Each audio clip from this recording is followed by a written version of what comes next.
course. Wake the Dead. Wake the dead! Wake the dead! With Sean McCann.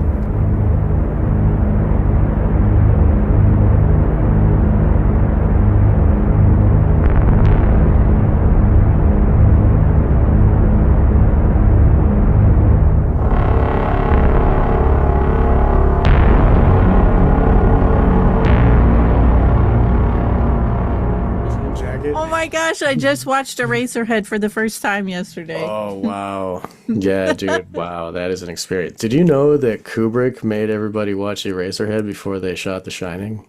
Really? Well, it'll put you in a weird fucking To get mood. him in the mood? Yeah. Yeah. My wife hates that shit. She's like, Oh, God, I was the chickens, the traumatized. fucking bleeding The chickens. little weird the little tiny weird chickens and the fucking baby Nessie thing. I don't even know what the fuck that was. Yeah. But I mean, it's like the fear of the fear that people have when they're meeting the woman's parents and oh, we're gonna have a baby, like all this stuff. It's really good. Anyway. Greetings. Welcome to Wake the Dead. Today we are delighted to have our good friend Julia from Cosmic Peach here to join us and tell us about her epic battle with the medical industrial complex and your survival and your triumph at the end with a beautiful baby boy. Congratulations for that again. Thank you. Yeah, Awesome. No, thanks for having me too. I mean, I think, a lot of my listeners at least know how I feel about the medical industrial complex. Being pregnant and having to go through it is even worse. It's scary. You definitely have to advocate for yourself at every turn. And sometimes they are absolutely astonished that someone would exercise their sovereignty. Let's just say that they're shocked that someone would even try to. So, I mean, this is a crazy story. And I think, anybody out there who's pregnant in 2025, we're all in this together. So it's not just you. I've had a crazy trip and I can't wait to get into it. It's wild. That's beautiful. So it started as like a dream that you were told could not happen, right? Mm-hmm. Why is that? What happened in your life where they told you that could not be possible to have a baby? So I actually was placed on birth control when I was in 4th grade, which is 90s girls out there, some of you probably can relate to this, but it was heavily pushed on my mom to get me started on that as soon as I had a period. And she was like, well, she's in 4th grade. She's not sexually active. I know. And they were like, well, it's not for that. It's actually, it will help her. She'll have clear skin and she won't, have extraordinarily long periods, and it'll just help her be regular and da-da-da. And they sold my mom this like pipe dream that this was so good for me. And so from 4th grade until I was 25 years old, I was on birth control because I just didn't know fucking any better. And it destroyed my body's natural ability to ovulate, because that's what the birth control pill does, is it prevents your body from ovulating. So what ended up happening is I got all these cysts on my ovaries that I didn't even know about until I was an adult. And I had they called them, they looked like strings of pearls. There was that many on my ovaries, just like 25, 30 cysts on each ovary, because my ovaries were trying to produce eggs and the birth control pills were stifling that process from happening. So they just turned into big, huge cysts all over my ovaries. And you can imagine from 4th grade until adulthood how fucked my reproductive system was. And to top it all off on, a side tangent, when I was in middle school, I think like 6th or 7th grade, the new thing was the Gardasil shot for girls. So on top of being on birth control pills, they pushed heavily in the early 2000s, all girls need to get this because it can prevent the top 3 strains of HPV or something like that. And before COVID, you know, everybody was freaked out that the COVID jab was in multiple parts and you had to go back and then you had to get a booster and all that. That's how the Gardasil shot was. You had to go back several times. It was like a 3-part shot. So, you know, even as far back as the early 2000s, before COVID was even a thing, they were doing these weird 3-part vaccines for some anomalous thing that probably you were probably never going to get. And I know a lot of people who got Gardasil who still ended up getting fucking HPV. So it's like, why the fuck, you know? So I think that there has been a concentrated assault on young women from my generation, maybe like 90s to now. Starting with like, oh, you got your period in the 4th grade, which why do you even have your period in the 4th grade? Right. To, you know, immediate birth control, Gardasil. And when I went to actually try to conceive, they told me all the ways that it would never be possible. And they said, well, you know, you'll have to be off birth control pills for like a year. You have these huge cysts on your ovaries that need to get cleared up. You know, and by the way, your uterus is in 2 pieces. Wow.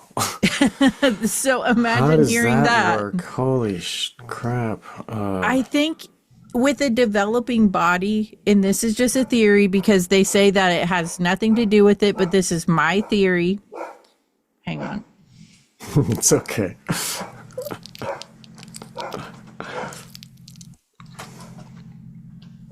We love the pooches here.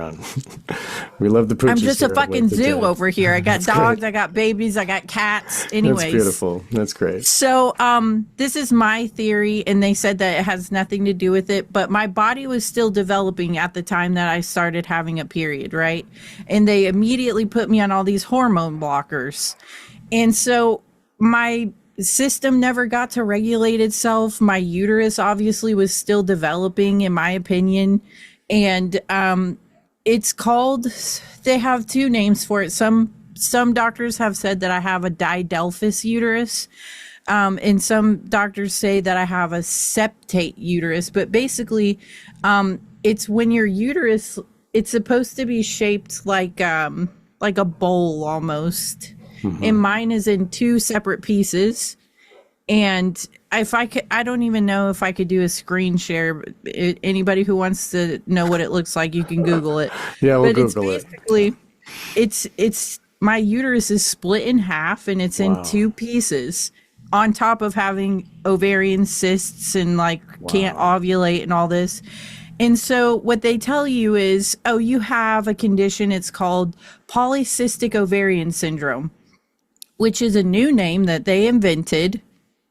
Because they couldn't explain why all these women who got started on the birth control pill when they were in 4th grade can't have babies now. Right.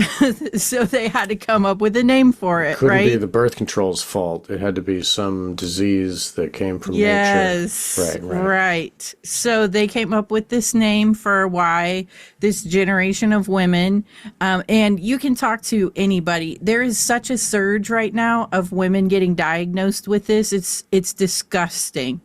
They have 0. You know what the cure is? More birth control pills. Oh, that'll fix it. That's the one treatment is Great. Yeah, right.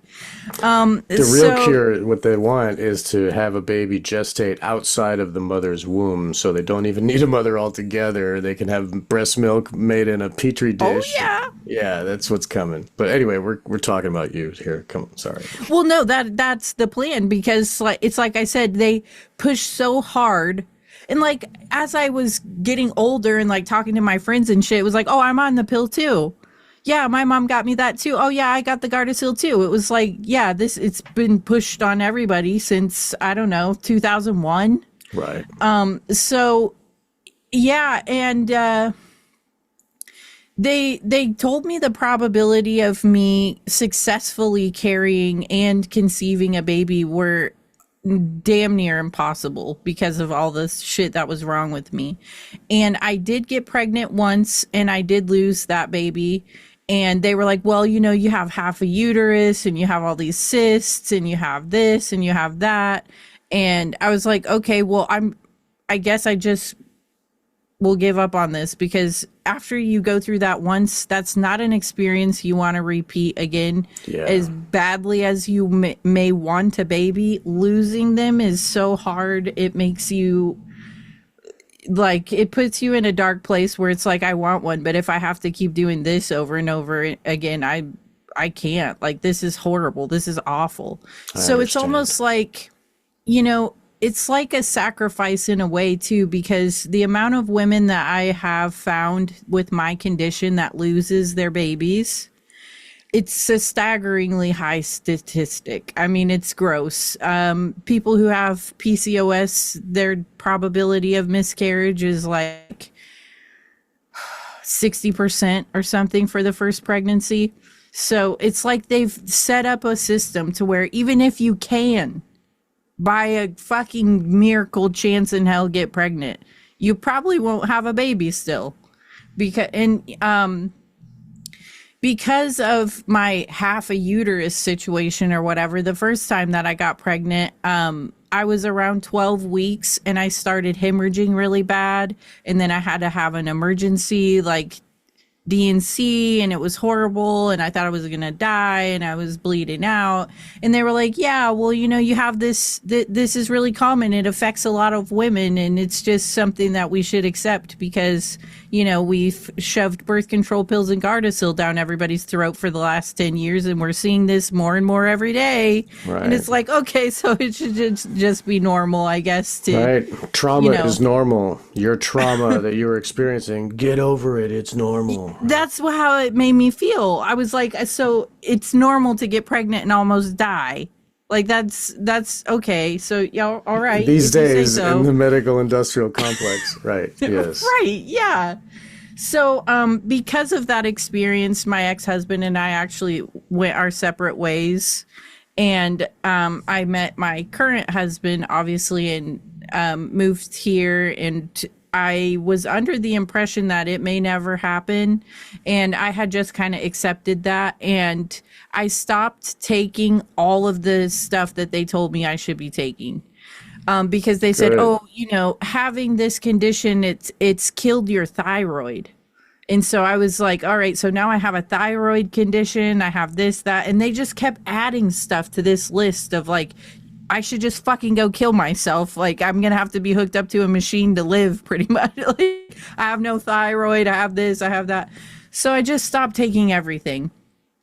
And I want to say like 2 months later, I found out I was pregnant. Now, this is the crazy thing, because I just let my body heal itself pretty much, because, your body can do that. I know they don't want you to know this, but it can. Right. So I found out I was pregnant, but traumatized me to the point where I was waiting for the other shoe to drop all 9 months, because they would just keep telling me things like, well, your baby's only going to have half the room a normal baby would have because you have half a uterus. Oh, and you can still get pregnant in the other side of your uterus even while you're pregnant, right? Sean, I'm telling you, I felt like I was on some Frankenstein shit. Dude, so scary. What the fuck? Oh, man. I kept waiting for the other shoe to drop the entire 9 months. I was like, okay, I got through the first month. I'm all right now. I got through the second month. I'm all right now.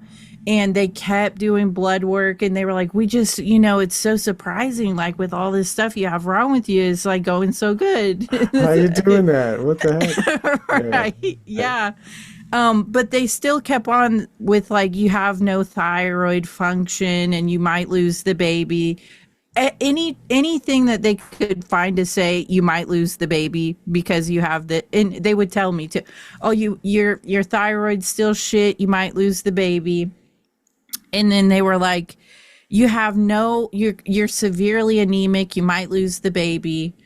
You have half a uterus, you might lose the baby if you don't do this. And so I was so traumatized by you might lose the baby because of your broken body that we have given you. Congrats. That I opted to I tried to find an in-between a home birth and a hospital birth. And this is important. We did that. You did that too with your birthing center, not a hospital. Birthing center. Right. Yeah. And that's why I feel like it's important to talk about this kind of stuff, because I feel like people may not understand that even though they would like to traumatize you and scare you to death that you have to have a hospital birth, you don't. You could literally give birth in a field outside. But with all my medical problems and with it almost bleeding out the first time, I was like, let's find a happy medium to where I don't die.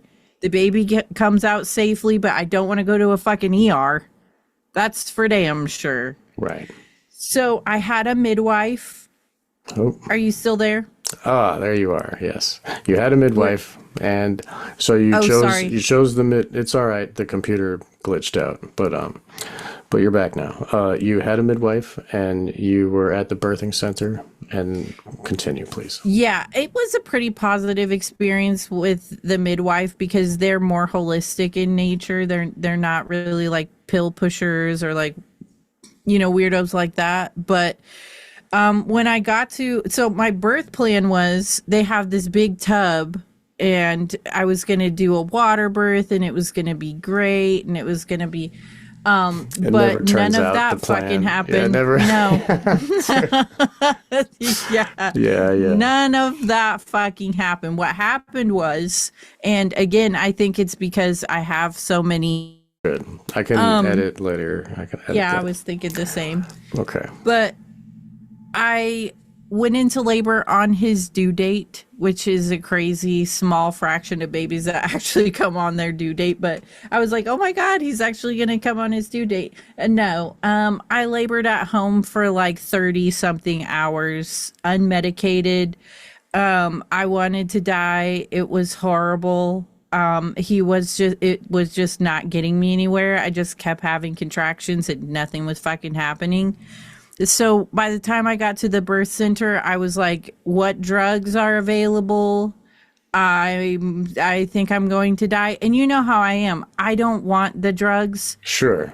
Try to have a baby hanging halfway out your vag hole. Yeah. Yeah.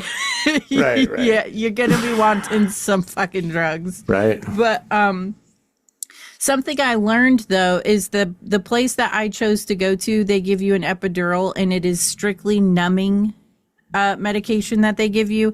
And the anesthesiologist clarified that for me because he said, yeah, they've been starting to want to put fentanyl in the epidurals. So they give you a numbing agent and they give you fentanyl through your epidural. And I was like, I don't want any fucking fentanyl. If the numbing agent isn't going to cut it, then I'll just feel everything. I don't want to fucking... Fentanyl's not that bad, actually. But anyway... But you hear so many horror stories about it. I was like, I don't want my baby all fucking cracked out. Oh yeah, that's true. I mean, it's probably best in the long run to have no drugs. Like, oh, please continue. Yeah. Well, no, I was just like in the middle of trying to like have contractions and think about all this stuff, and I was like, oh God, I don't want fucking fentanyl in the baby and like whatever. That's a commendable choice because when you're in that moment, you're like, ugh, I got all this pain, like, but you stayed true to what you really wanted, so that's good. Yeah, and if I would have been able to have my contractions getting me somewhere, I probably wouldn't have went for the epidural, but they weren't getting me anywhere. And then they started with, are you familiar with the Pitocin? Yeah. No, don't do that stuff. Dude, there are so many horror stories about the Pitocin. Right. And so they will tell the listeners give it what to it you. is. Oh, so it is, your body creates this natural hormone, I guess. It's Right. called oxytocin. Yes. And it helps move the baby along out it softens the cervix, it gets things going. Your body produces this naturally. It also And helps so- you bond, like, emotionally. Right. Yes. And so what they've started to do is they've hijacked this natural process that your body goes through, and they've made a synthetic version of it, and it's called Pitocin. And they have just decided they don't care. Even if you're 10 centimeters dilated and ready to push, they still want you to have it for some reason. And so just everybody gets it. It's like a, one size fits all is as soon as you get there, everybody gets the Pitocin. And so they said, yeah, we went ahead and started that for you. And I was like, oh, okay, well, fuck me, I guess. They just had it already going. And then It was they were in like, you already? It was already... yeah, like, I guess. No. Well, Because I mean, when it's you're... okay. It's okay. Well, I mean, it's like when you're in a But state it's of against panic. your will, right? Yeah. But, Right. They just start doing stuff for you. Like I didn't want to have IVs, but it was, oh no, we already told them they're on their way. They're about to, Yeah, it you was got to just- trust the science. I mean, Right. they're Yeah. moving at the speed of science. I mean, Dude, and this might be, whatever TMI, but it's just worth noting in case somebody else has to go through this. When I envisioned giving birth in like the water tub and like just, and my baby and like, I'll tell you what happened was I had 17,000 different fucking wires strapped to my body, tubes running. I had the catheter in my back for the epidural. I had an IV with the Pitocin and with fluids and whatever the fuck else they were pumping me full of. I had contraction monitors strapped to my belly, and then I had 2 heart monitors for the baby strapped to my belly. Then I had a heart monitor. And then because of the epidural, they were like, now we have to give you a catheter in case you try to piss everywhere. So I had, and then at some point they strapped something to my foot. So I literally couldn't even move in the bed because I had tubes and wires and just, so I literally felt like I was, in fucking Eraserhead or something. Yeah. Like the fucking, I feel like a science experiment right now. yeah, like a John Carpenter or something like all of a sudden. Right. It was dystopian nightmare that I would say, can I get like just one thing removed? Like, can I have one thing taken off? And they were like, no, sorry.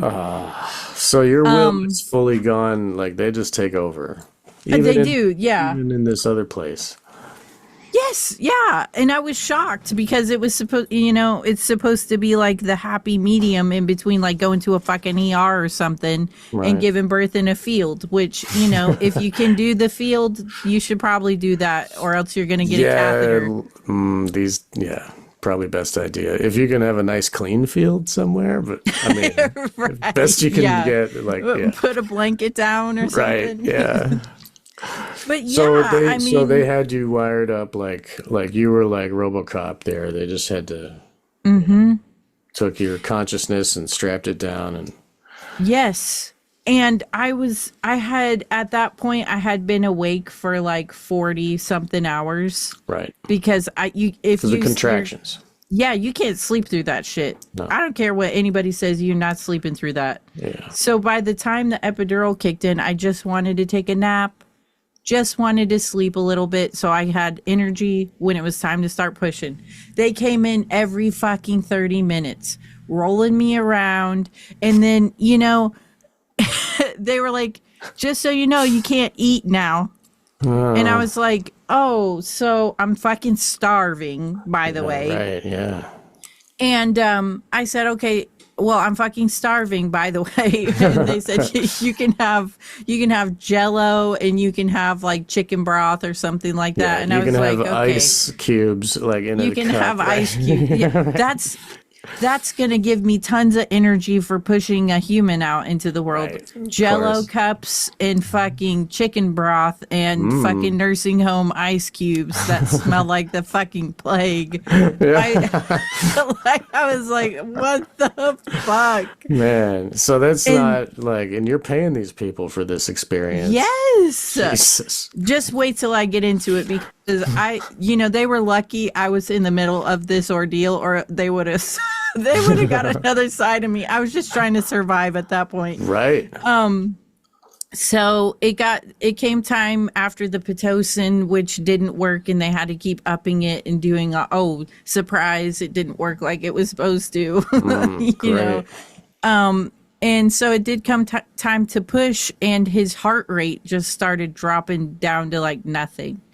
And isn't that normal though? Because you're squeezing. I wasn't even there yet. It was like, she was like, well, I think it's about time to push. And she said, and we need to because his heart rate's been dropping. That's fearful for you. Yeah. So I was like, okay, that's terrifying. And so they started rolling me around to like try to get his heart rate back up while the middle of me trying to push. And I felt his head like literally halfway out of my vag hole, and his heart rate just took a fucking nosedive. And she was like, you got to get him out, you got to get him out, you got to get him out. And I literally pushed with every fucking cell in my body to get him out. I pushed so hard I didn't even know he was fucking born. I was still pushing. And she was like, he's here. And I was like, oh my God, like, I did it. That's awesome. But they made me keep that fucking catheter in my piss hole the whole fucking time I was pushing. And that's all I could think about, Sean. And I begged her. I said, please don't make me push with this in. It's all I can think about is like this thing in my piss hole and like seeing the tube coming out. And I was like, please take it out. Please take it out. And she was like, no, sorry, I don't want to get peed on.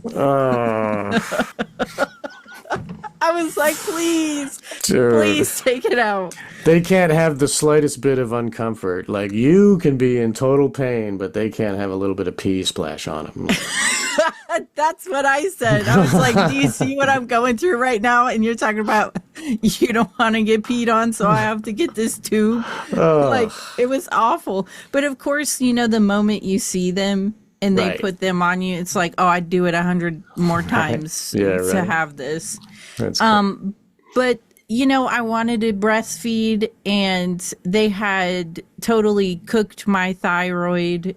So my breastfeeding never really took off. My milk wasn't coming in like it was supposed to. And I'm now finding out if you have this thyroid problem, it's harder for your breast milk to come in. So thanks again for the pharmaceuticals. Now I can't feed my baby. Thank you so much for that. And I'm holding him, and they were like, well, he's got the meconium, and I think that the Pitocin actually probably may have put him under a lot of stress, and his heart rate was dropping. He had meconium. For people who don't know, that means they get freaked out and poop in the womb, and then they inhale it. So I didn't even get to hold him like 2 minutes before they had whisked him away, and they were like suctioning him and like doing all this stuff. I couldn't even hold him. And she was like, you need to keep pushing, we got to get this placenta out. And all I can think about is my baby's right there, and I can't hold him. I can't touch him. I can't see him. And they're just, all these people crowding over him, and I'm trying to push this fucking placenta out. I'm bleeding all over the place. And, I do think that when you have medical interference in something like that, it stresses the baby out. They're like, oh, it's a totally normal thing that happens. They just shit in the womb. It's like, actually, no, that's not a totally normal thing that happens. Babies have died from that. Right. They've had to go to the NICU for that, Yeah. But we're lucky with our son. Like, the moment he came out, he like sprayed black poop all over my wife's chest. But she was so happy though. Like, it's all good. Anyway. better it be out Right. on, you know, than in Right. their lungs. Exactly. So, That's so scary. I'm sorry. oh God, it was horrifying. And they were like, they suctioned him and like did whatever, and they were like, okay, so you're gonna try to breastfeed? And I was like, yeah. And they just, you know, come over, they start undressing me, and they just shove his head onto my boob, and they're like, yeah, he's not latching good. I'm like, he's literally 5 seconds old. Can you give him a fucking break for a second? They're They trying took to his head screw it and like they were like trying to fit a light bulb into a socket. Yes. And she was like, I'm serious. It was horrible. She was like, yeah, he's not, this isn't working. I was like, man. can I hold him for 2 seconds before we Right. get this process started? I think the Like, Pitocin also messes with that too, doesn't it? Like, yes. Okay. Yes. So, bastards. yeah. Did you? You can take a break if you want. Oh no, that's okay. I was just asking Okay. him. But yeah, so they didn't give me 5 seconds with him before they were just like trying to like shove his head onto my boob or whatever. And I was like, you know, maybe just give him a second, because he's just like, you know, born. Right. Yeah. And he's like just got his heart rate back to normal, maybe. you know, Right. like- Yes. And just got the suction and like whatever. yeah. So, He didn't latch, and what did they say to you? yeah, he wasn't trying to latch, you know, because he just went through the trauma of a birth and suctioning and like all this other stuff, his heart rate. And, you know, first off, I'm not like the most modest person, but like they just grabbed my tit and were like just shoving it in his mouth and stuff. And all I could think of is like, this has got to be so traumatizing for him. Like he didn't even get the chance to like get to feel me first before they were just like trying to shove my tit in his mouth. Right. He just learned how to breathe like literally 5 seconds ago. He had poop in his lungs. Can we give him a second here? Jeez. You know? So, Yeah. I told him to back off, because I was like, okay, yeah, can we take a break from this, because this is not happening right now. And they wouldn't, Sean, thinking back on this makes me sick to my stomach even. So I was getting stitched up, right?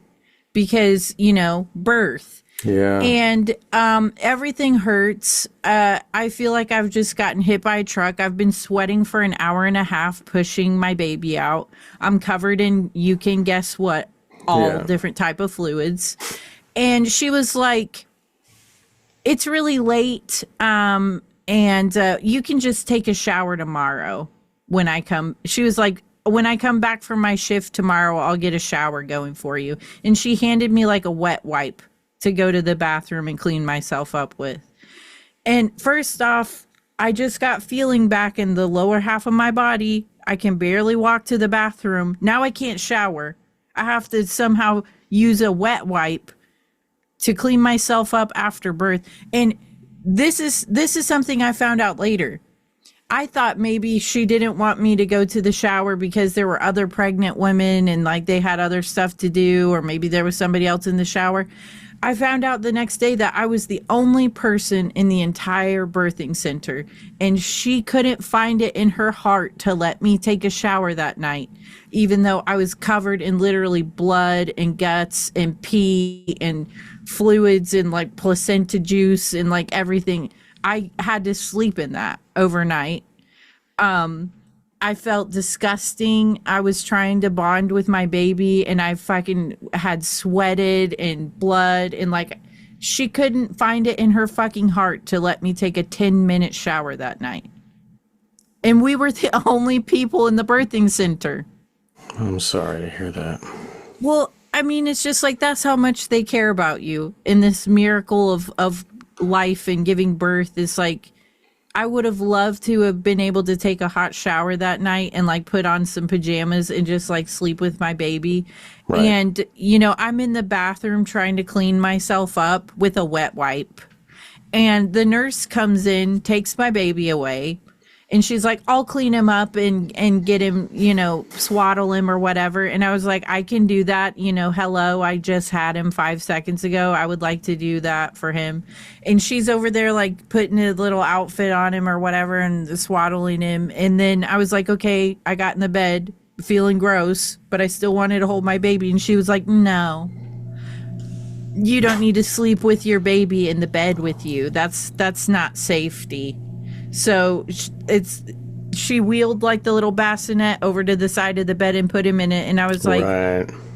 okay, that's not cool with me. Right. That's not cool with me. You took my baby away, wouldn't let me shower, and now I can't sleep with him. I got to leave him in this hospital fucking approved bassinet thing on the side of the bed. It's like separation, anything to do to make you feel like shit and separate you from your baby. Right. It looks like a little gerbil cage, kind of.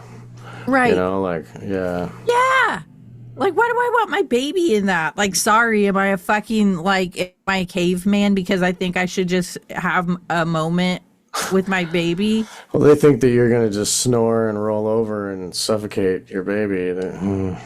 It's like I can get that on a level, right? But it was only like 10 o'clock at night.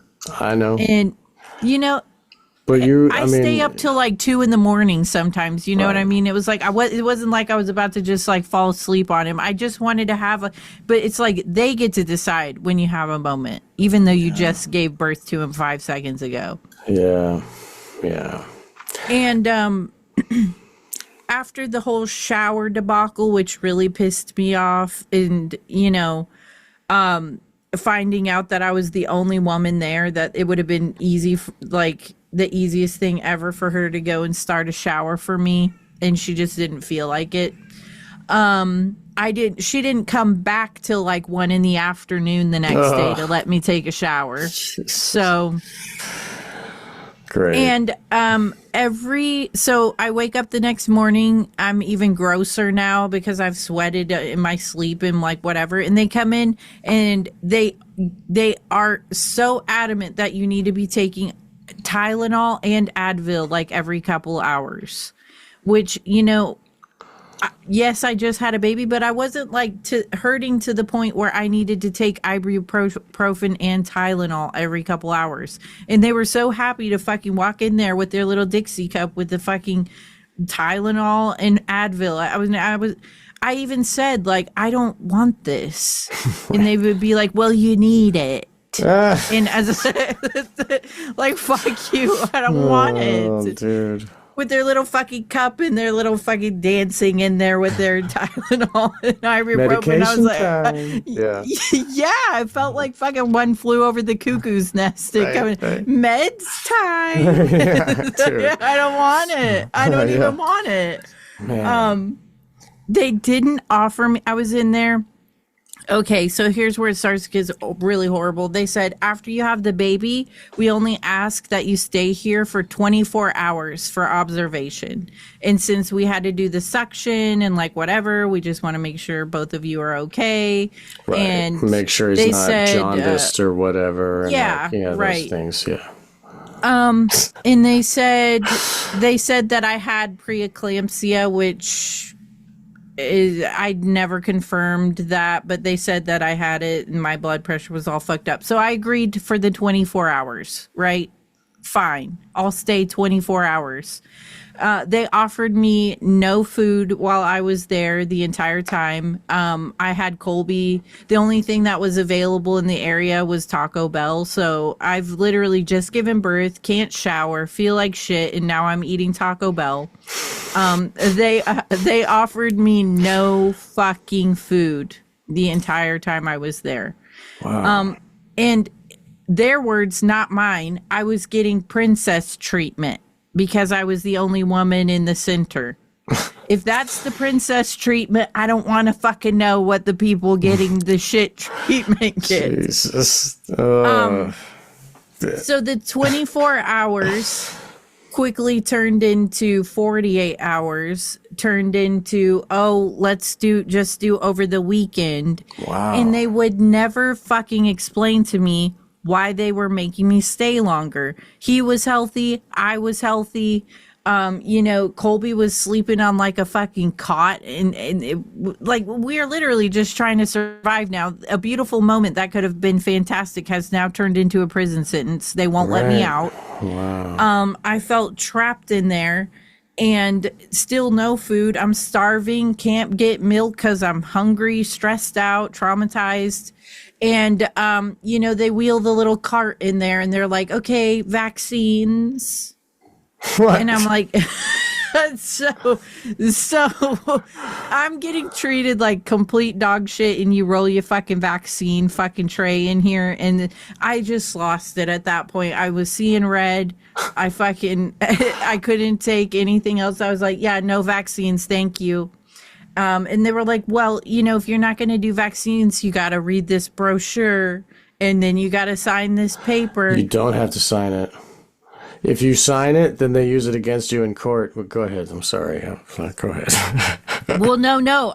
You're exactly right. That's the thing, but they don't tell you that. No. So they coerce you into signing it, right? Yes. And then they say, oh, well, you're not taking care of your kids. See, there's proof written in. It's like the way the government controls. I mean, that's like overhanging the way the hospital controls. You know what I mean? And yes. Yeah, it's sick. And the nurses, like some of them I feel like could have been genuinely good people, but they have been so conditioned and brainwashed as to, if you're not following these steps, then you're a bad mom. So that first night that they rolled the fucking vaccine tray in there, whatever, vaccine, like it's like hors d'oeuvres. like, no, thank you. Wow. I'll just take that one looks sweet and yummy. Oh. Yeah, right. So I was like, no vaccines. And then they were like, well, you got to read this brochure, and then you got to sign this paper.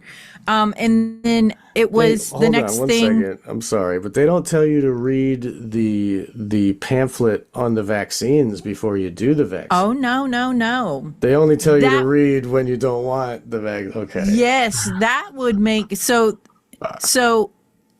that would make more sense to me than declining the vaccine and then having to read a brochure on why they're so good for your baby. Right. Like if they were like, here's 2 brochures, here's the pros, here's the cons. Sure. Make a decision and then let me know. Then they just roll the tray in there like, well, of course you are. They don't trust you to have a decision. Right. Of course you are. No, of course. Right. Yeah. So, I was like, okay, yeah, whatever. I'm good on that. The next thing was the heel stick, where they tell me they this take is blood not out of his heel. Yeah, tell me this is not ritualistic in nature. Okay, they prick the heel of the baby. They say they're gonna sleep through it. They don't. They fucking scream their head off. Screaming, yeah. And they milk it. By the way. Because it's not like it's not like you prick it and then they get a drop and go. No, it's a prolonged, right. They have to endure at least like 5 to 6 minutes of getting blood. Literally. They got a little vial and they just let it drip in there. Like, why don't they have a better process? Like, what the fuck? And what the fuck really is this fucking ritual that we do? Like, right? He was just born. Right. Why are we sticking needles in them and milking blood out of their body? Okay. Good and question. Then they're like, and it doesn't get processed in the state fucking or in. Oh, you got glitchy again. There you are. Okay. Oh, sorry. And it doesn't get processed in the state or whatever is what I heard you say last. Oh, I meant to say it doesn't get processed in like the hospital lab. Right. No, they fucking have to send it out somewhere. Actually, I asked where it goes when I was at the place, and they said that it goes to the state, it goes to the government. Like they have the card where they do like the little dots of blood on the card in these little squares. That gets filed away. That's the DNA. Now he's got your kid's DNA. The government has it. That's what it, and you can't refuse. Not allowed to refuse, at least in Ohio. So be aware that they got it, But I mean, Well, they were going to get it anyway. They could pick up a soda can when he's 5 years old. And after, like they could get it, but it's just like they demand it. You must. So that's what's they want you to do some fucked up blood ritual with it. Right. And fucking stick him and milk the blood out and then send it away to the state of wherever the fuck you're from. Right. And in the old days, when they would have blood rituals, they would soak the blood into paper. That's interesting. Just like what they're doing here, right? They soak it in this paper. And this paper is not only the DNA, but it's also the actual blood. So they can do some black magic ritual and have the actual blood of your kid for whatever, So like I don't know, you might have glitched a little bit here. I think you're glitched. Oh, there you are. Fuck again. me. It's all good. It's all good. This one's gonna be a bitch to edit. Yeah, I'm sorry. I'm all so good. sorry. But think no, it's the my conversation internet. is great. It's great. The conversation's good. So, so like they took the blood because that's that's the tax that you have to pay. Right, because they want the whole baby dead, but all they can get is the little piece of blood because you won't allow it. Right. Right. I mean, and it's just a normal part of like they wheel the fucking card in there and they just assume that you want that. They also assume that you want some kind of antibiotic fucking this goes along with why the eyeballs, the goo in the eyes. Stupid. So it goes along with them thinking that you are disgusting and you should. Oh. Am I back? Yes. Okay. Fuck me. I'm sorry. It's all right. It's all right.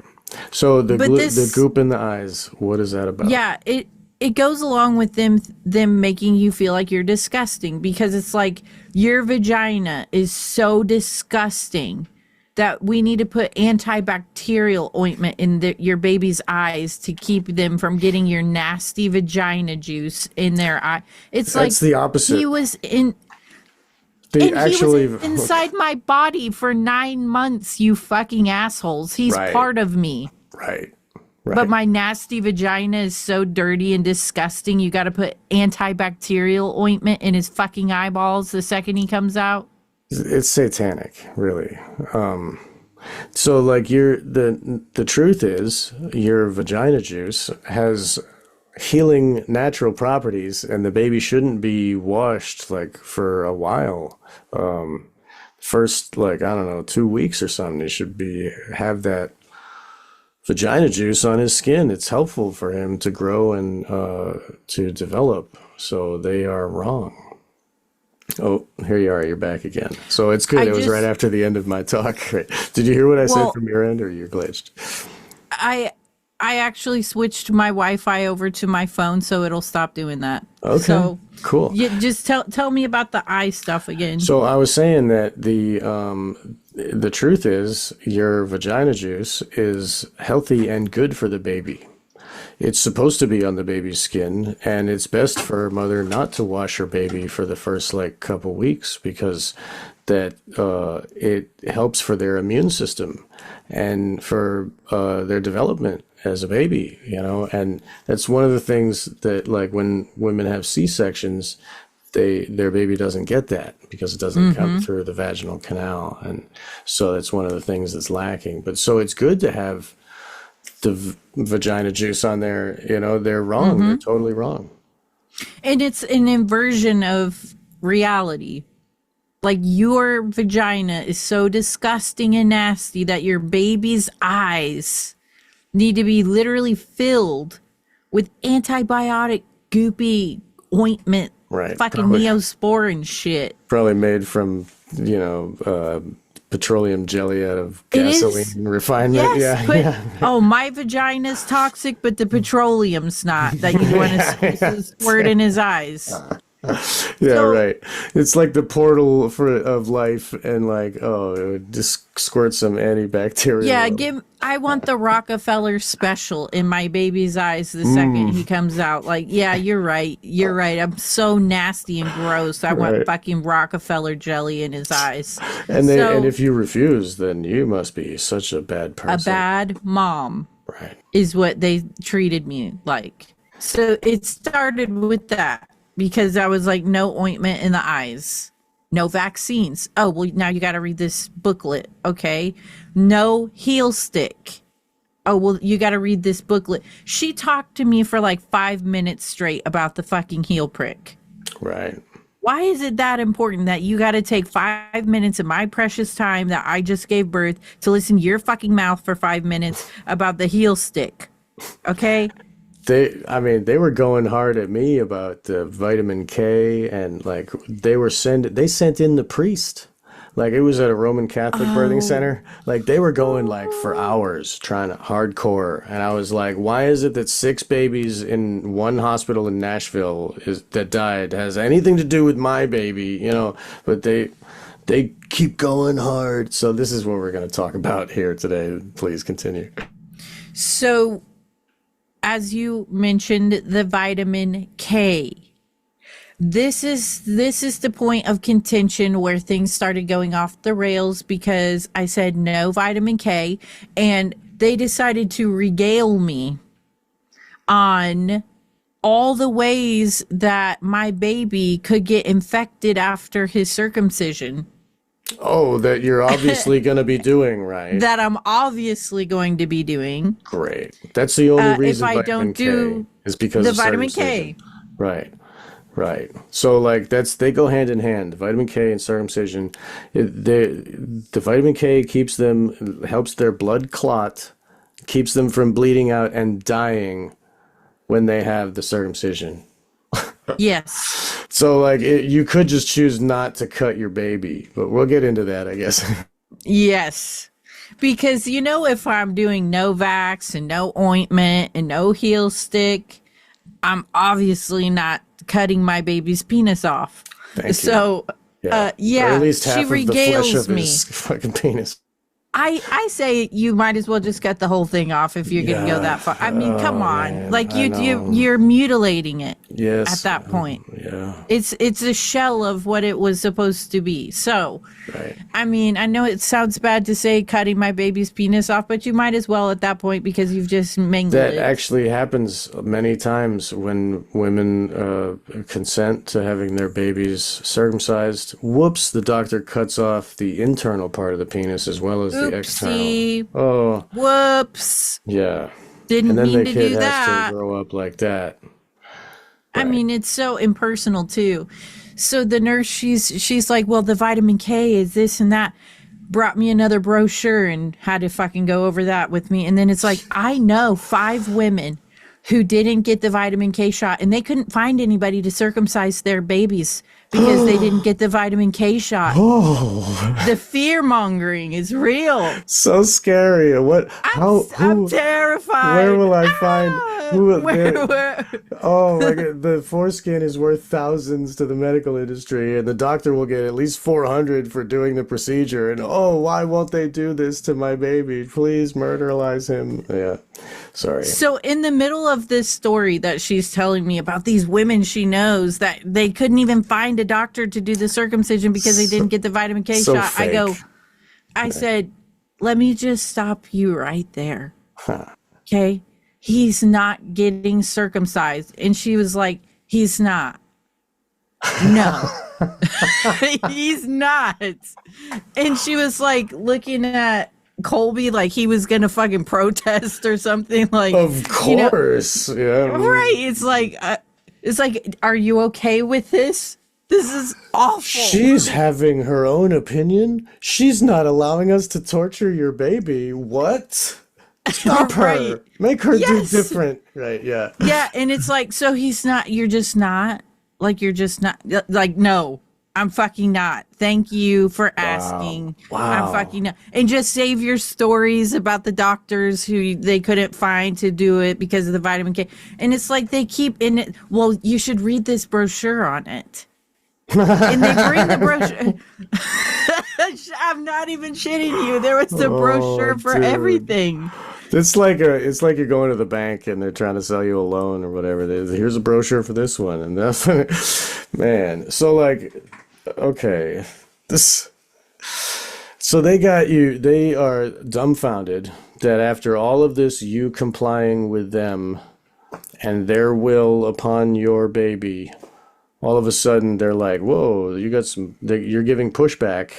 And they're like, "Hey, husband, you control her, right? Please, what's Get this? your bitch in line." Right. Yeah. Smack your bitch up or whatever. Yeah, right. Yeah. Jesus. And the thing okay. is like, I was very protective of my baby while he was inside me, obviously. But the second you see their little face and you know that you are their only hope on this planet and that you would throw yourself on 1,000 swords to protect that baby, they started getting another fucking version of me up in that bitch. Because I was like, yeah, you know, with the catheter and like that's my body. Okay, I'll take the punishment of whatever so I can get my baby out safely. Once he was out, they fucking didn't recognize the person that was laying in that bed because I was throwing shade at everybody. I was like, don't come in here on the fucking... I think they were starting to like talk amongst themselves before they came in my room because I was just on one. I was like, no. Awesome. And, so that's the how you have to circumcision be. thing... That's so awesome. You have to. Yes. Yes, you have to. And so he's perfectly... how he came out of my body. No ointments, Yay. no cuts, no stabs, no, blood ritual milking and all this. He's just how he came out of my body. Wow. And, they start doing this thing. The next day they were like, every time he cried, they wouldn't allow me to soothe my baby.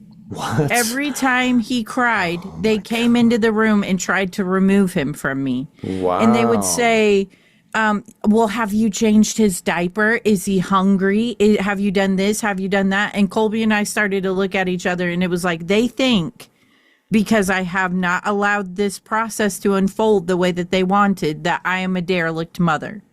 I didn't cut my baby's penis or get him. You know what I'm saying? So every 30 minutes they came in and tried to remove him from me. And then they tried to prolong my hospital stay as if I was doing something to harm him. And so the second day that we were I think it was the morning of the third day, because they said, we'll release you tomorrow. And it kept moving, right? Then it was tomorrow. Just then it was tomorrow. Car. Just get out of there. Yeah. I looked at Colby and she said, by tomorrow morning, we'll have the papers and, you just got to sign them and we'll release you. And it came in and they were like, we've decided, we'll talk about it again this afternoon. And I looked at Colby and I said, pack our shit up. We're getting the fuck out of here. And so we literally, I have a newborn baby and I'm throwing shit and pads, ice, whatever I think I'm going to need for the post, but I'm just throw it all in a bag, throw all of this shit in a bag, and we're getting the fuck out. And the nurse came in and she was like, you're leaving under medical advisory. And they brought a team in Wow. to try to stop us from leaving. A team of bitches came in my room to stop us from leaving. 5 different bitches up in my room telling me that we couldn't leave. And I said, we're getting the fuck out of here. Okay. Yeah. And they were like, well, you have to sign this form. And I was like, give me a pamphlet. I'm terrified. I got to sign your fucking form so I can't fucking get the fuck out of here. So they said, and just so you know, your medical insurance will probably not cover your birth because you're leaving against hospital advisory. Ooh. You're leaving on your own volition against medical advisement. So you got to sign this form that your insurance might not even. I said, bitch, give me the form. Right. We're getting the fuck out of here. And they literally had a team come in there and tell me all the ways that I was like failing because I was getting my baby out of there. I was like, first off, he's got a rash. And one of the nurses was like, yeah, well, it's probably from, we use some really toxic chemicals to wash our linens. Great. And I was like, so you want me to stay here with your Rockefeller ointment and your jabs and your stabs, and you want to cut my baby's penis off, and you want me to literally swaddle him in toxic fucking fumes from your toxic ass fucking laundry basket, and you're saying I'm a bad mom because I'm getting the fuck out of here. They looked at Colby like he was some kind of child molester. They were like, oh my God. They were literally freaking the fuck out because they have never, ever seen someone exercise any monicum of fucking sovereignty over themselves or their babies. They had to look at in a file cabinet from fucking 1982 to find the form that said you can leave against. I mean, nobody signs this form. They never have to pull it out. It had fucking cobwebs and shit on it. Give me the form. You did not scare me. I'm not scared of your fucking form. Bring me the fucking form. Yay. We are out of here. Do you understand me? We are leaving this bitch now. So, we signed the form and, whatever and after we got home, I was talking to my sister about it and she was like, I wouldn't be surprised if they called like DHS on you. Right. They do that a lot. Because they do that a lot. Yeah. Right. And, I was like, I would love for DHS to show up at my house right now because they'll get the same treatment, right? Yeah, and it's like I have a clean home. I love my babies more than myself, like more than life. We have a clean environment, safe environment. I've got any possible thing you could imagine for a baby to have, he has. Right. We went above and beyond for him. So it's like I would love for DHS to show up right now and tell me how, I've been a derelict mother. Let me see the wound on the end of his penis. He doesn't have a wound there? You're a bad mom. So what ended up happening is, because I'm a derelict mother, they scheduled all these appointments for us to have to show up to. And if you don't, then they have a reason to, call DHS on you. Did do that, huh? Was it so these are the aftercare appointments where they like... You would think so, but it was a bunch of random bullshit nonsense appointments just to see if we'd show up. Oh, wow. So this is like a compliance test. Yes. Holy shit. It's a compliance test. Wow. Because the first one was like, well, we just need to make sure what color he is. And I was like, we've been in here for 3 fucking days. If you guys haven't checked that already, I don't know what the fuck to tell you, okay? Right. And then the next appointment was like a nurse appointment to see like how my breastfeeding was going. Something that could have been handled over the phone. And it's not going well, thank you, from the fucking PTSD you put me through at the hospital. I was so stressed out by the time we got home. The weeks leading up to his birth, I was hand expressing and using a pump and getting a ton of colostrum. And I was like stocking up. I was like, oh yeah, it's going to be great. The day we came home from the hospital, I was completely dried up. Not a drop. It's got to be the Pitocin. That's what I'm saying is they tortured me. Right. Okay. Traumatized me. And then they didn't send me home. I left. I escaped, got the fuck out of there. And then I couldn't feed my baby. I would sit with that pump strapped up for hours and hours and hours and get like a drop of milk to come out. So on top of this experience, which thanks a lot for nothing, except for they delivered my baby safely into the world. I guess I can give them that.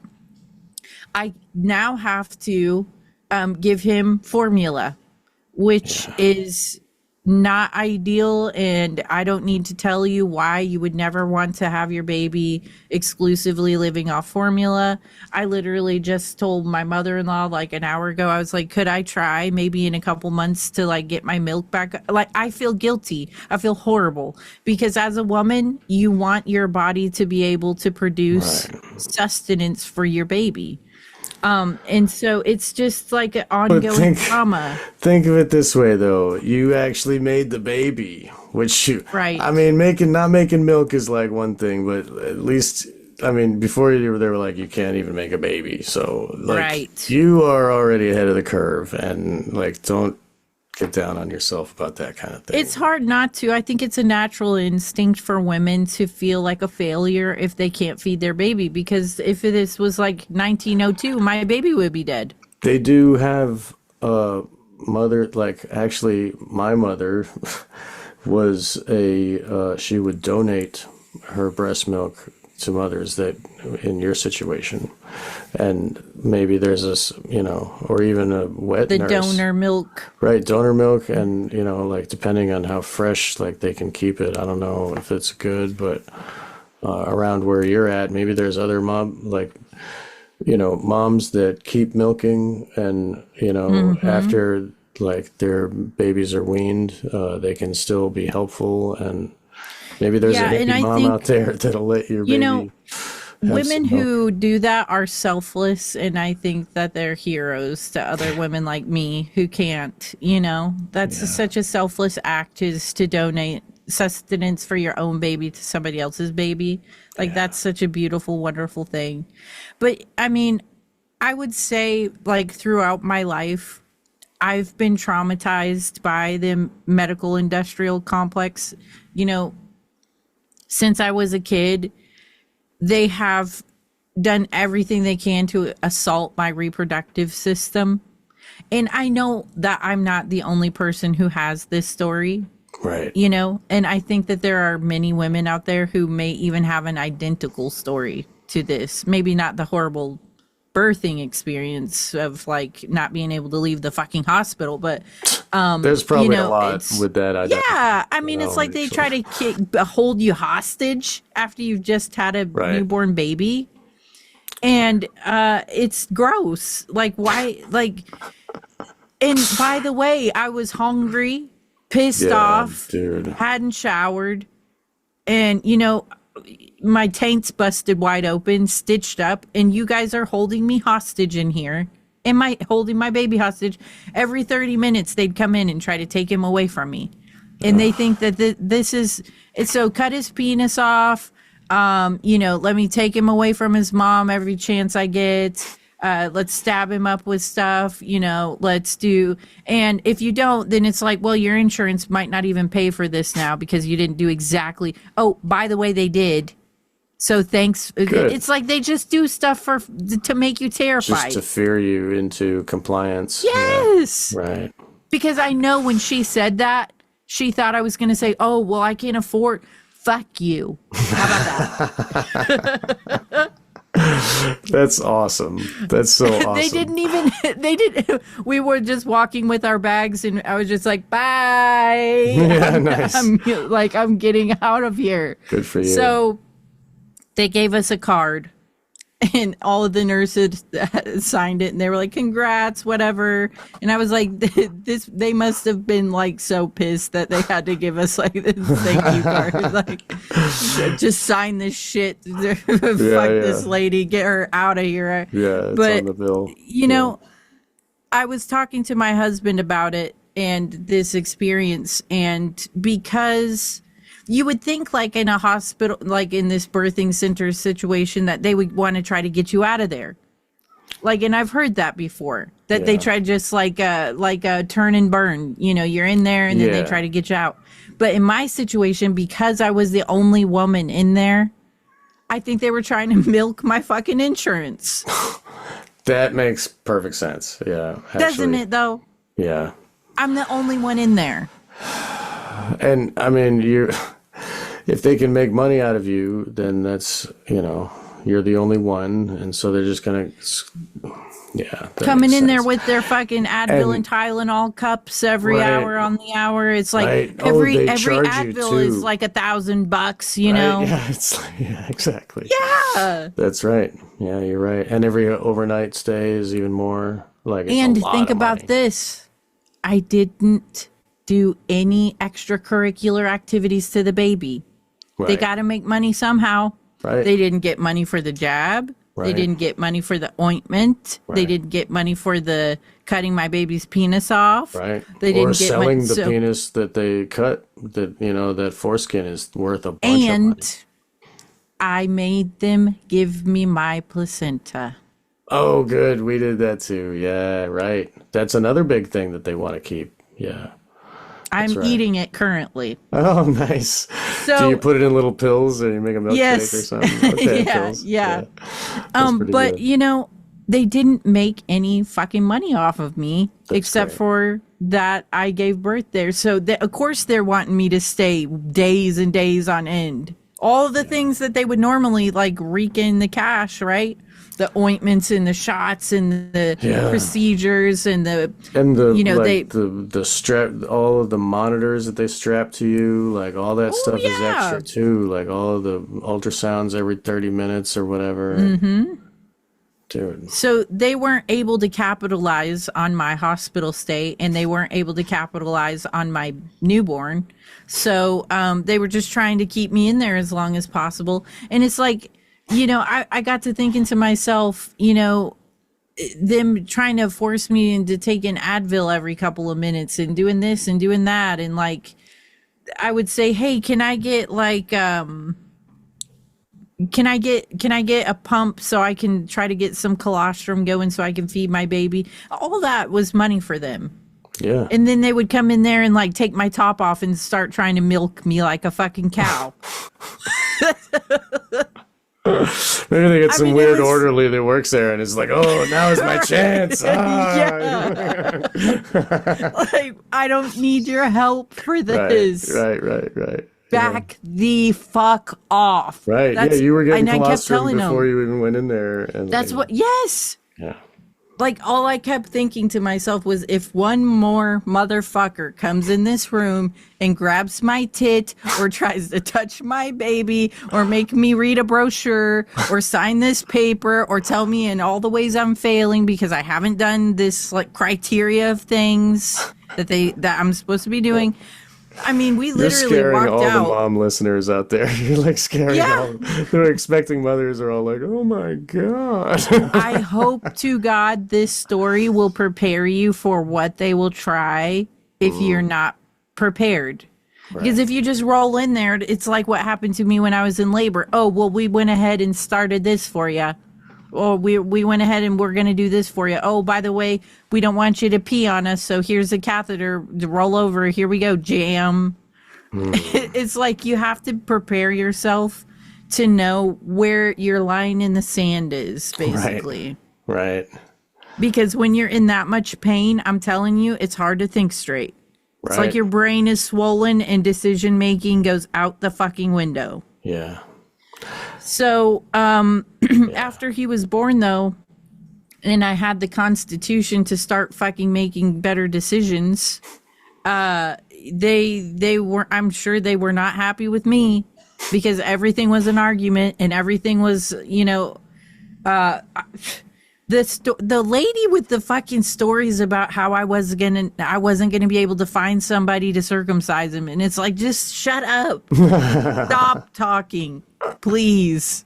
But we want to sacrifice your kid to Moloch later, and we gotta have the mask fit his face properly. So right, yeah. It's like, just stop talking. Yeah. Like, I'm not listening to you. I'm not doing any of this shit. I'll sign your fucking paper that I'm a bad mom because I don't want to do it or whatever the fuck it is. So, I mean, you're the cosmic mom now. I think that you are like you are the example that all moms need to be. I mean, whether like your situation happened like that, other moms will have a different situation, but the standing firm and saying no, that's how to do it. And you win. You got your baby home, and he didn't have anything poop in his lungs or whatever. They fixed that, and they did give you some trauma, but they didn't cut him. They didn't jab him. Your no has kept him perfect. Mm-hmm. So congratulations. Thank you.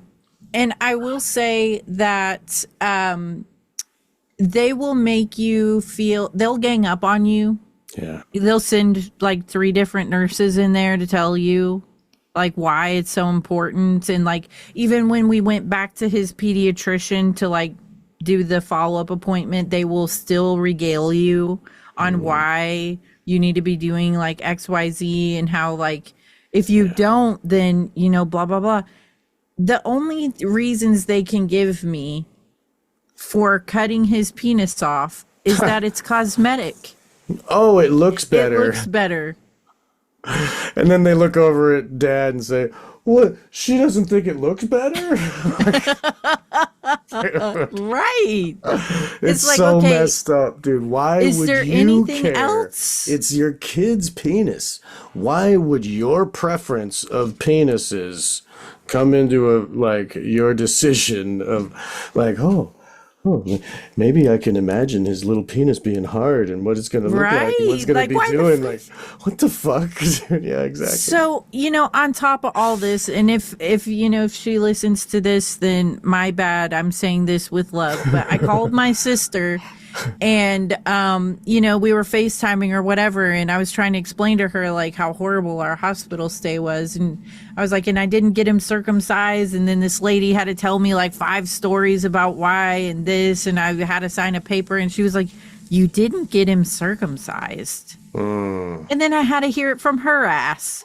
And then it was like, you know, if they have to do, you know, that it'll get infected and like they'll have to do it when they're an adult and it takes way longer to heal. Nope. And it's and it's, you know, it's this and that. And she said, I won't say who it is, but she said, this person I know wasn't circumcised and they kept zipping their dick up in their pants and they had to get circumcised and it took a really long time for them to heal because they were an adult and this, and I was like, they should why? wear 501s with the buttons, dude. What the hell? Why don't they have fucking underwear on? Why Exactly. are they zipping their dick up in Right? their pants? It's user error. It's not the thing. And how many times do you have to zip your dick up in your pants it's before such a you nightmare. It's God. like, how many times did you zip your dick up in your pants before you realized Start wearing you have to tuck sweatpants. it down in there? Like, what? And Ouch. so my Yeah. thing with that, because I've heard many stories of like, well, they'll just have to do it when they're older. You know, when they're an adult, they'll still, you're just saving time by doing it now because they'll still have to do it later. And my answer to that is, well, that'll be his decision when that time comes. Yes, indeed. Yes. Yeah. That's the key. Like, who cares how good it is or bad? It's not your dick to choose. Not mine. Right. Yeah. And like the whole thing of like, oh well, if we just have to do it now because in the future he won't want it done, obviously, and it won't Right. get done in the future, obviously. Yeah, It's such yeah, a horrific yeah. thing. And like when they're a baby, it's way worse than if they get it done when they're older, because the foreskin or the prepuce is fused to the glands. Like your fingernail is fused to your finger, and they have to tear that away when it's a baby. When it's a grown child, like a grown boy or whatever, it naturally separates, just like the hymen or what, you know, when the kid starts having puberty, or even sooner, but it naturally does that on its own. And also people say like, oh well, people believe that it has to be retracted and cleaned inside. Yes, that was something else I heard. Oh, that's It's not dirty, true. right? No, you don't clean inside. It cleans itself. Like the smegma is a cleaning process, you know, it's natural. And so like these, Just like the vagina. right. Yes. Should we cut it off? Because you know what I'm saying? It's Some like that doesn't make frickin- any sense. Some Satanist in a black robe might be like, yeah, cut it off. Right, Dude. just cut it off. Oh, man. Should we cut our noses off too while we're Right. at it? Cut Oh, our I get mouths off. Yeah, I get snots Right? that drip out of my nose sometimes. So Cut maybe our I'll ears trim- off. Right, Like yeah, dude. every part of the human body has some weird liquid that comes out of it. Should we Right. cut our eyes out because we Right. cry? Like Dude, what yeah. the fuck? Pretty Every soon- single part has like a fluid that does a cleaning Exactly. process. I mean, Exactly. that's And the natural. problem, and people have been taught, like in this like circumcising age, people have been taught, oh well, yeah, he keeps his foreskin, okay, but you still got to clean in there. And Right. like parents will retract when they're still a baby or when they're still young to clean in it because they think it's their duty to clean inside. And that retraction tears because it's like fused. And that tearing can be even worse than a circumcision is. And then when it heals back, it's all fucked up. So they have to circumcise after the tear. So like that's one of the things. Do not retract. Obviously, don't put soap in it. Like, clean Right, with a and wet I mean, washcloth. if you're so retarded to keep zipping your dick up in your pants, I mean, maybe you deserve to be circumcised. Yeah, But that's a joke. But I'm just saying, if he gets older and he is of whatever age it's bothering him or something, if something we couldn't talk through together, it's his decision whether or not he wants that. I'm not making that decision Right. for him. Make And sure he has informed consent too at time. yeah, and the thing is, it's like for me, it's like getting a kid's ears pierced. Getting, it's Yeah. like why a lot of people take their babies to get their ears pierced, and they're screaming their heads off, and it's like, well, they're cute now. That's the same thing. It's like, okay, you're saying it's purely cosmetic, Right. but I need to do it right Right. now while he's just came out of the uterus. I got to do it right. right now. And it's just like, it can't happen later if he decides that's what he wants. It has to happen right now. Because it would never happen it's again. just- If you leave the hospital, you might think twice, and yeah. That's so stupid to think like, I took the information that you gave me from the first time that we talked about this.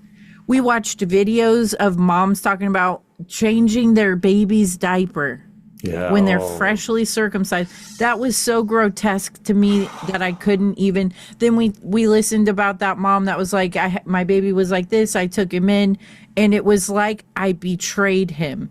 Yeah. And he knew I betrayed him. The baby was different after she got, like, imagine that. Yeah. Yeah.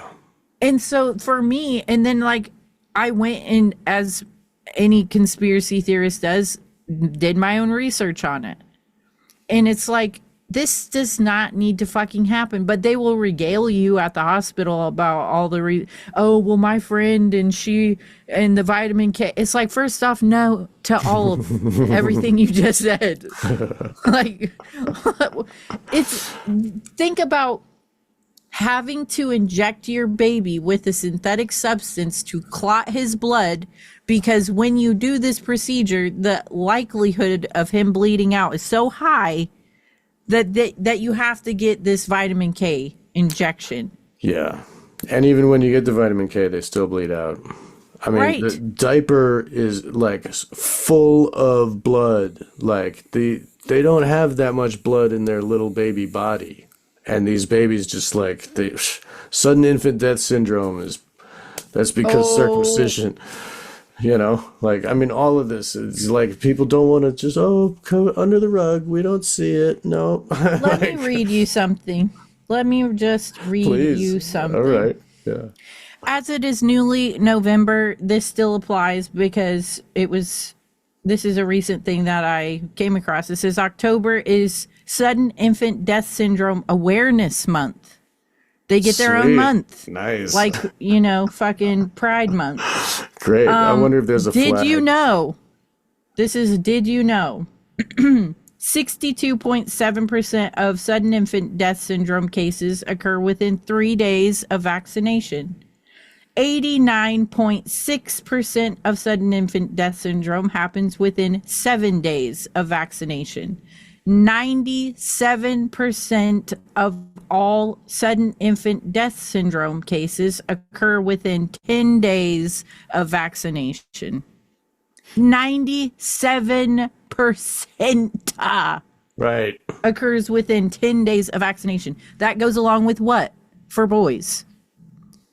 Goes along with Circumcision. Right. That happens Because at it the all same time as the happened vac. They wheel the tray. at And once. They do it. They do it all at one time. Yeah. Yeah. Yeah. 97%. Imagine buying a car and the guy tells you 97% of people who buy this car, it explodes on them within 10 days of owning it. Would you fucking buy that car? Probably not. What No. would you buy the car with a 62.7% chance that it explodes No. within 3 days of No, owning I would it? get a used like- Subaru. You know what I'm saying? It's like the odds are ridiculous that this is connected. Like It only makes sense. 97%. It only makes sense that we are living through a mass culling of the population, right? I mean, this is kind of the overall, like, I mean, to chop a penis, that's like destroying the generative abilities of the next generation, right? But they were going directly after your womb. They were attacking you since you were first had blood, like you're fourth grade. And they were giving you the milk and all the food and whatever to make you have blood at fourth grade, you know? Like they controlled that.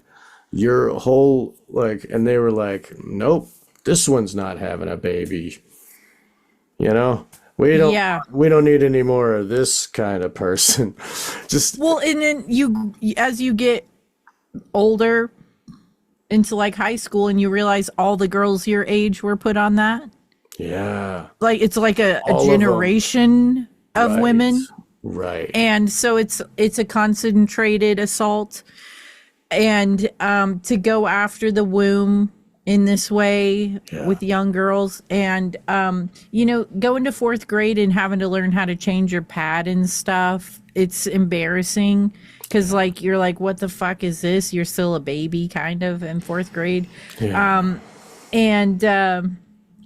remember going to like the doctor and them telling my mom, she needs to be started on birth control pills, whatever. I didn't even stand what that was. And they encouraged that I go ahead and start using tampons, which I felt like, looking back on it, I was way too young to even know what a tampon was or start using them, and I remember like, that summer I was like wanted to go to the pool with my friends, and my mom was like, you got to learn how to use a tampon because you can't wear a pad in the pool. And it's just, there was such a concentrated assault on young women. And the more I talk to other women about this, it's like, oh, I have the same story, the Gardasil, the PCOS, the cysts, the infertility issues. Another big one that has happened with the birth control and Gardasil use is women developed endometriosis, which is basically like the internal lining of your uterus just decides to grow on the outside of your uterus for whatever reason. And the probability of conceiving when you have that is extremely low. So, and then I finally got pregnant and I did have a lot of issues and they said I was anemic, and then I had to get like iron infusions.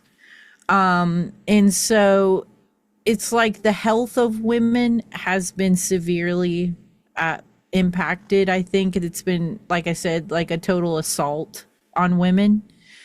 And the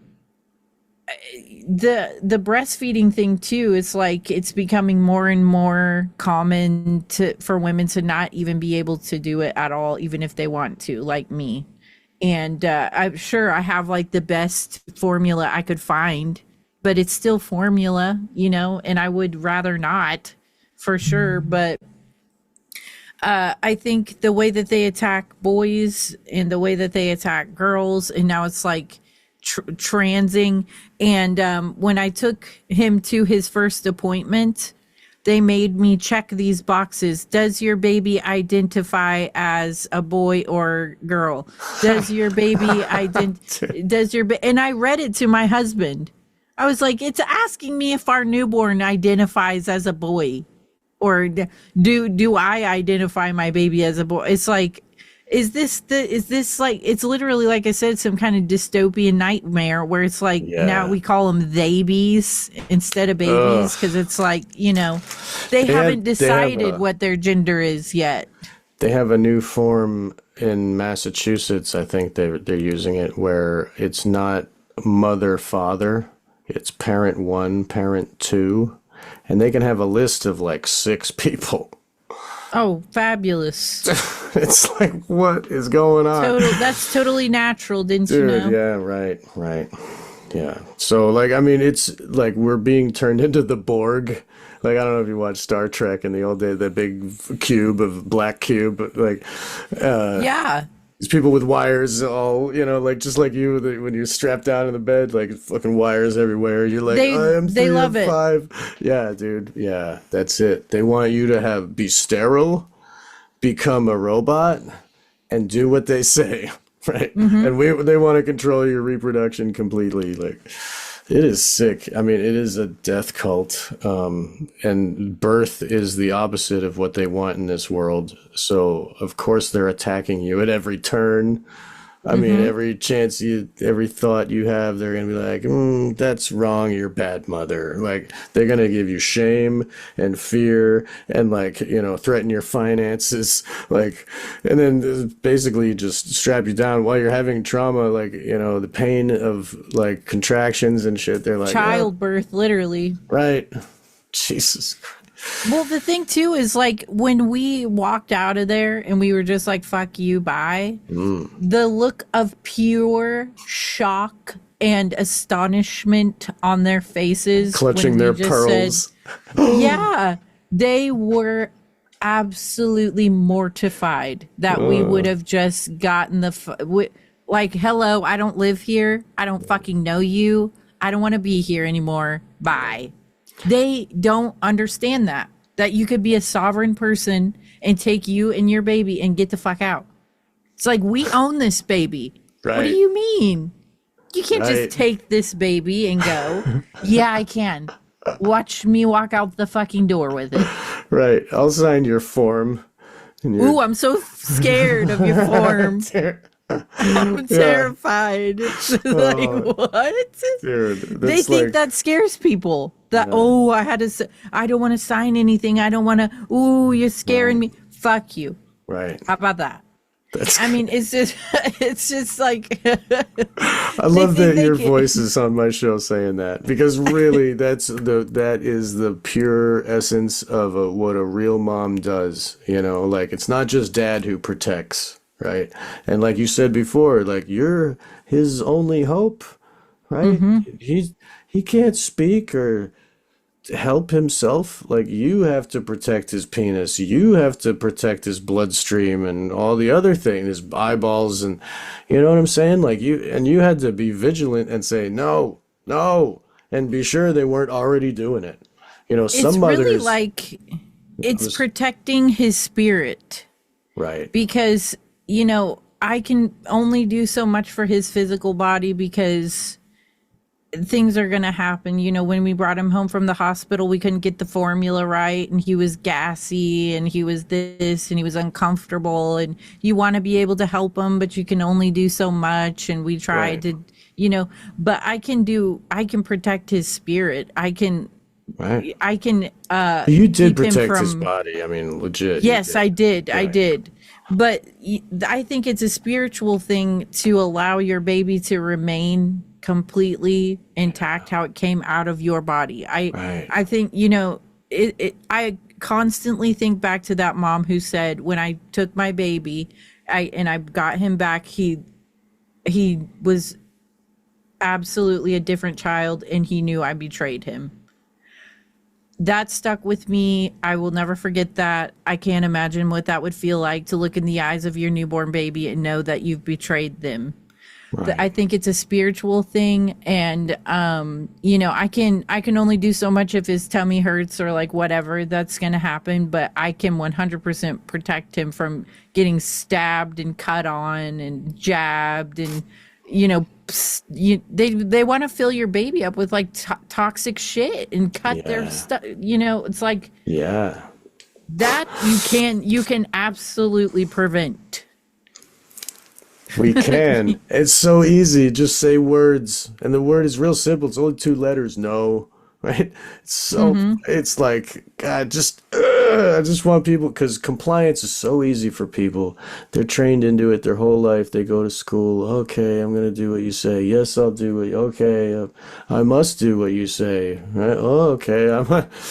Right? You're the authority. But all of a sudden, no matter what they did, like they got some like other nurse and this other doctor guy, and look, this one's wearing a coat, and oh, this one, they with us, they even brought in a priest. I'm like almost priest, laughing literally. at the guy. Yeah, the dude is wearing a collar, black, whole thing. Came in, he gave us like a little wooden cross, like a gift. That was his excuse for coming in, and then he started talking about the vitamin K. This vitamin K. Oh, you're gonna really do this vitamin K? I'm like, what the hell, man? Like, it was all angles they were coming at. And the place that I was at, they even had a uniformed police officer with a gun walking around the hallways. I was like, what is disgusting? That? Yeah, whoa. It's disgusting. And like, this is something that you should be prepared for if you're going in blind and just think you're just gonna go in there and they're just gonna respect your wishes, which they will do if you make them. If you're vigilant and harsh about it, like you were, Yeah, I mean, right.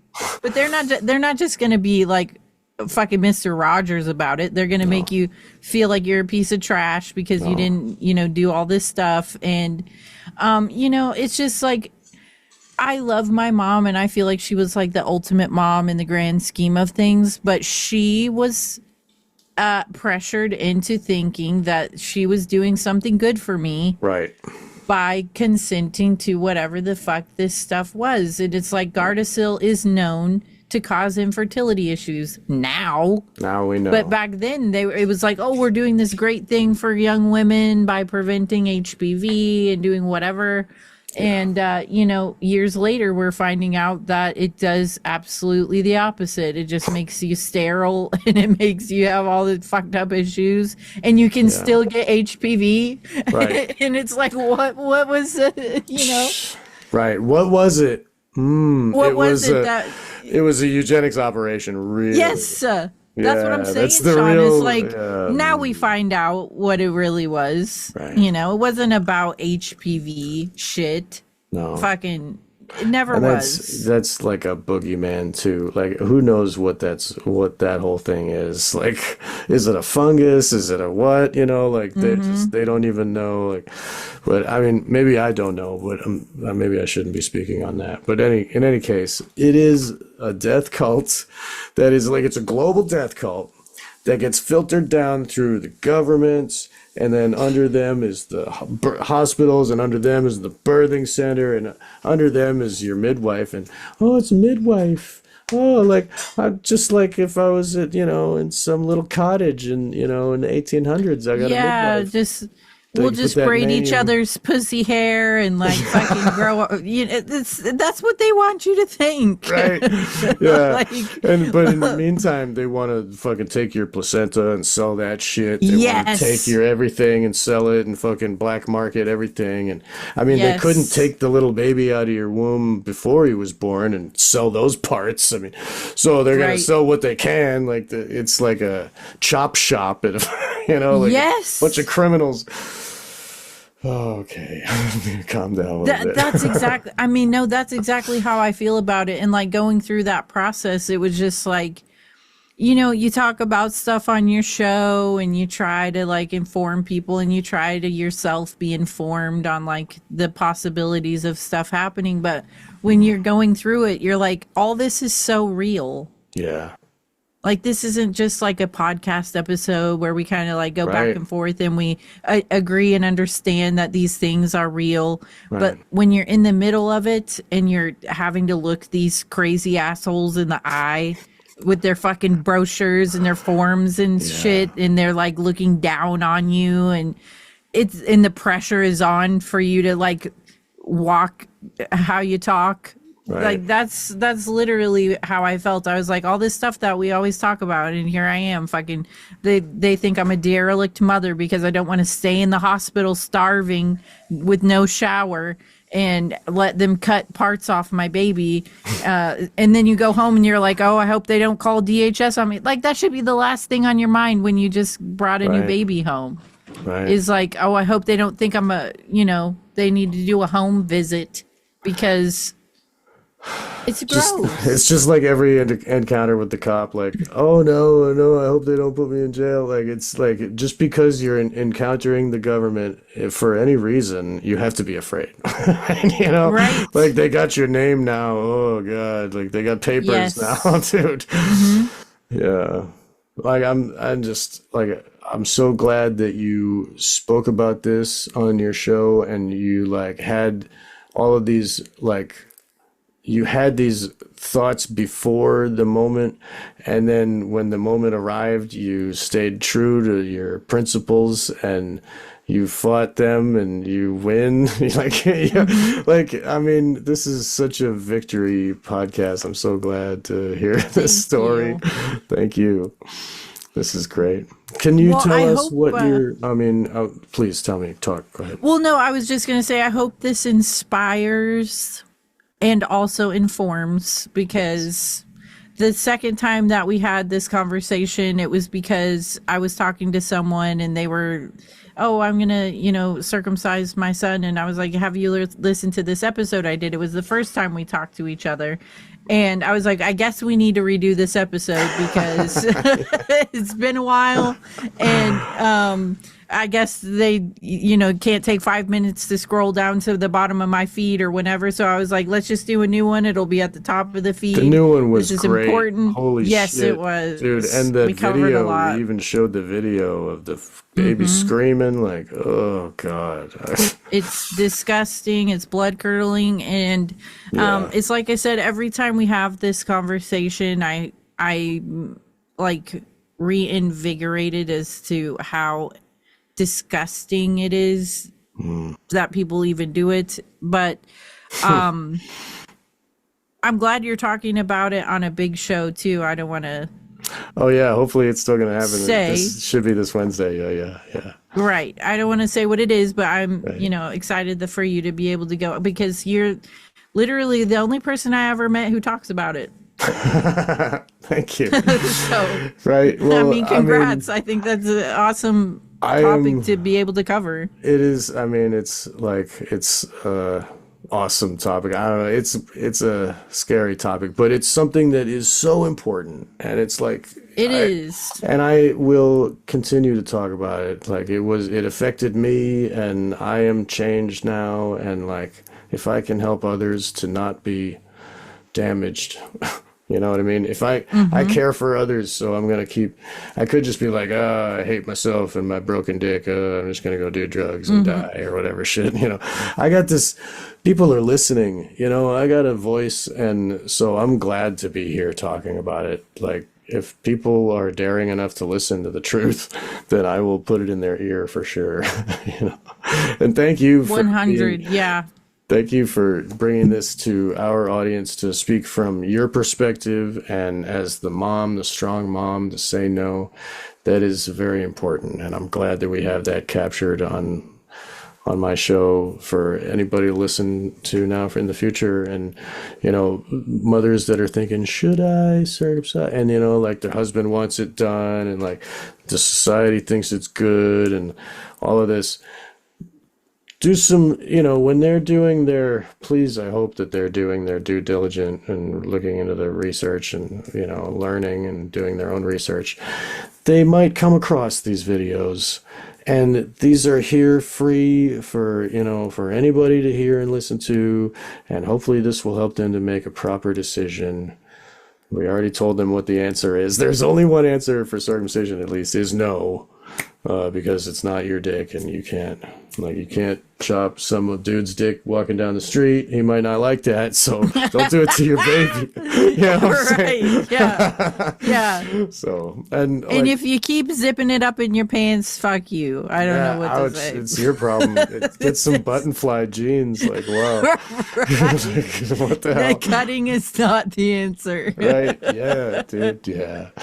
So, like, this is. I would like people to hear where they can find you if they've never heard you before. Please, where can they find your work? Thank you. Yeah, and thanks for having me. I talk about a lot of health stuff and just random conspiracy stuff on my show. It's Cosmic Peach Podcast.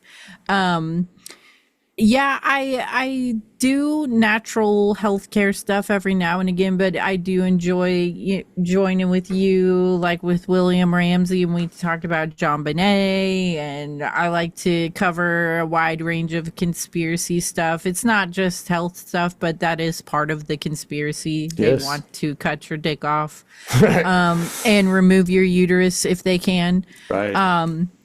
So yeah, I mean, I'm on board with a lot of the stuff that you and I have talked about in the past, like the McMartin shit and the fucking program Mind to control. kill stuff, mind control. It's all real.